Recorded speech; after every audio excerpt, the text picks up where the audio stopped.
আমার বাড়ির লোক এই ঘটনাটা অর্ধেকটা জানে ফ্রম দ্য সেকেন্ড হাফ।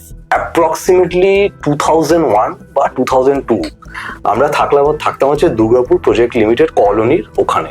ওই জায়গাটা হচ্ছে শহর, ডেফিনেটলি ইটস এ শহর, বাট অনেকটা মফস্বল এবং মানে ভিলেজ গ্রাম ওই জিনিসটা স্টার্ট হয়ে গেছে, মানে অ্যাকচুয়ালি আমার চোখে দেখা। ওই জায়গাটাতে কোনো লোক বসতি নেই, আর একটু জঙ্গল স্টার্ট হয়ে গেছে এবং সন্ধে হয়েছে।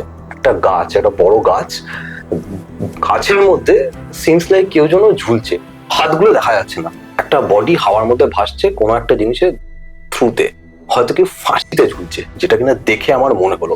এরপর সাডেনলি ঘুমের মধ্যে স্ট্রাইক করেছে যে আমার দিদি থাকে হচ্ছে বিরাটিতে, আমি এখানে অফিসের মেসে আছি, তো দিদি এখানে কোথায় এলো? পুরো মানে সাদা শাড়ি পরা, চুলটা কালো, মুখটা ঠিক একটু অস্পষ্ট ধোঁয়াশে, ঘুরে ওরা তাকিয়েছে। বাবা বলছে পরিষ্কার দেখলাম চোখ দুটো লাল ফাটার মতন হচ্ছে, চোখগুলো ঘুরে তাকিয়েছে, চুলটা কালো, সাদা শাড়ি, উঠছে, 1 সেকেন্ডের মধ্যে পুরো একটা ধোঁয়ার মতন মিশে গেল।